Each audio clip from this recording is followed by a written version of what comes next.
A new challenger has appeared. Will this card be Dynamite or just fizzle in the night? So in my Stardust preview, I was really super concerned. The concern is still there. It's just during the first week of just about any card, sometimes it can be hard to tell its staying power. This is a tech card. So I've had people say that they're getting it just to have it in their collection. So if whatever cards or decks or archetypes that rise up that Stardust directly counters, you have it at your disposal. I'm still gonna stay away from the card. If that need arises, I can always wait for it to cycle into my shop. I'm not missing too many Series 5 cards. So I still don't like the card. I'm still not a fan of it. I think it covers way too many cards. And for me personally, this is an off-meta channel. All I do is play off-meta decks. And so for a card that just impacts off-meta like this, it's just, I'm never going to be a fan of it because it's not the main target. It's just incidental. And so, yeah, that's my thoughts on Stardust. And now we can move on to the new card this week. And that is Frankie Raye Nova. Now, what she does is her power doubles every time you play a 6-cost card. It says after the next time. I, for clarity, wish it would say every time you play a 6-cost card. But that is what they showed in the preview video, where she's getting up to 12 and 24 power. This card just seems really overtuned, potentially. But there are ways to counter it. She's a 2-cost card. She may end up slotting into a single deck, which we will get to. So I don't know what really to say about this card. Pretty easily, she can just be a 2/6. If you can play down 2 6-cost cards, it's a 2/12. And so that just seems like a powerful thing to be doing. If you're building these decks specifically for that, which is again why I think there's only going to be really one deck or one type of deck that she fits into. So what are those decks? Not this one, I'll tell you that. So if you're a Series 2 player, do not get her because she's really just going to be a 2/6. And I mean, I guess that's okay, but just play a different deck. Series 3 is definitely where options open up because you can conceivably get her to a 2/12, play at least 2 of your 6-cost cards, but also you could get her to a 2/24 if you play all 3 of them. You have Wave to accelerate out a Giganto or a She-Hulk. She-Hulk automatically discounts if you're soaking. Because you're soaking, you have Sunspot and Nebula.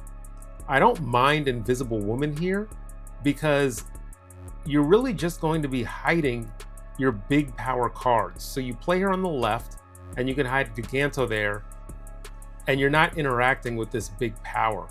So they can't Shang-Chi it away.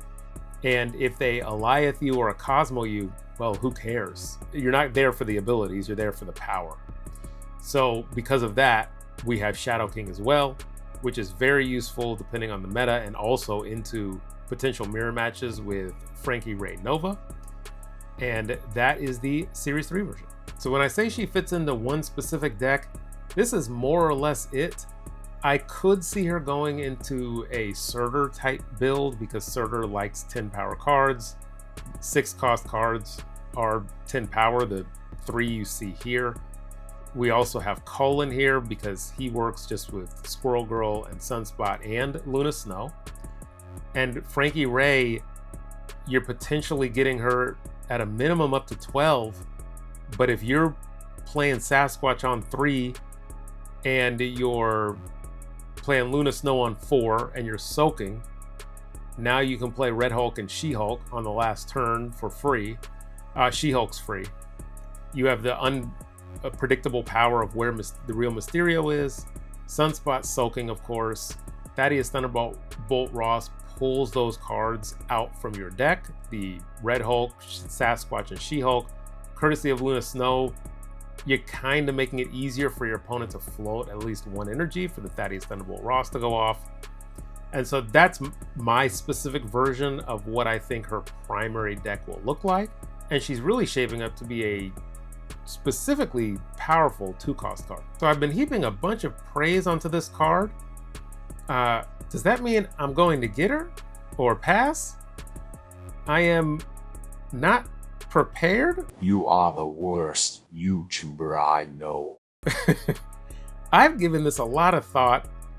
I think this is a good card. So if you decide to get her, I think you will be well served. Again, I think primarily you're going to be playing one type of deck. Now, she, of course, the more 6-cost cards that are introduced into the game, she will continue to have synergy with them.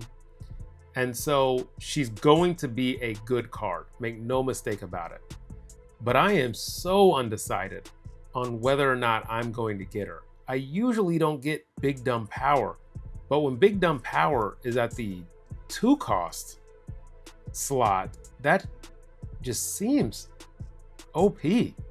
Like if you're getting her to 212, like the biggest power 3-cost card is 10 Starbrand, and you give them back negative, you essentially give them back 6 power total, 3 in the other 2 lanes to get that 10 power. So it's actually 4 power unless you're an Enchantress.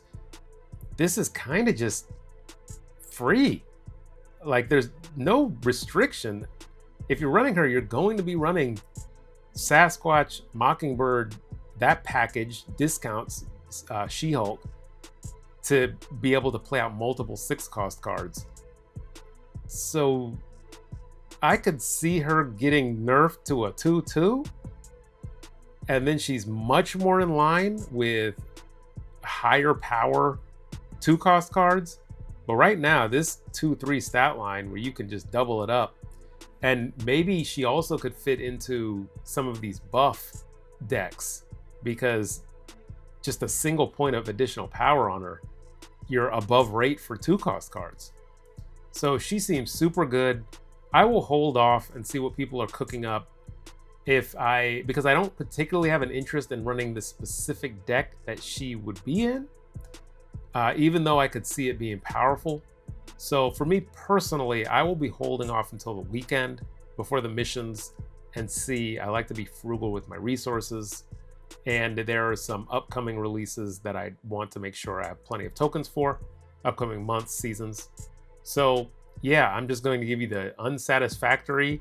I do not know what Nerd Dynamite will be doing.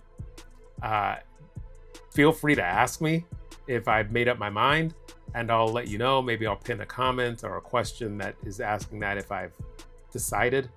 But right now, I have no clue other than she will be a good card. Thanks to all the members of the channel, and thank you to everybody that watches this deep into the video. So for you folks, you of course get a bonus game with the one and only Nova. Okay, welcome to the YouTube video. Adrian Vuv. This is Proving Ground, so I snap. I shall play a Nova first, because then when I use Killmonger, all of my cards get buffed before getting destroyed for an additional point of power. I mean, I guess I'm doing this instead. I'm holding off on Zabu. Hopefully I continue not to draw my 4-cost cards just yet. Zabu will be the next card played, along with Hydra Bob here and a Silver Sabal here. And then I need to draw into whatever her face is. You all may know I forget the names of a lot of these cards because I am playing a very underused card. For some reason I keep thinking Misery, but Misery is not in this deck. It's the lady that resurrects cards. And while I've been whipping up this deck, I have been drawing Black Swan very late. Okay, so those cards will not be getting buffed. Do I go with Killmonger? I mean, okay. I don't know. This is just for fun anyway. There's no way this deck is actually good, but if any of you all make it good, let me know. Because there are some interesting ideas here. Oh, a turn too late on the Killmonger, or a half turn too late. Ooh, look. Miracles do happen. Do I think they have Shang-Chi? We are about to find out. Because they are not winning middle. There is not a shot. They can't possibly win middle. Oh, this is a end of turn deck. With Invisible Woman. Uy, look at that Silver Sable. Yikes. So I think we are going Silver Sable. We are going a Zabu. Look at that. I have all of this energy. How lovely.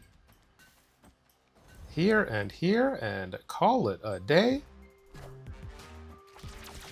If you think you were going to scam me, you need to learn how magic works. They changed her that way so you could not scam people like that on turn 6. So they are clearly very new. And look at these point totals, folks. A 45 and a 31. Fantastic. Who cares if Bruce hulks out? It didn't matter because we were just so powerful enough in the middle. And that is Nova.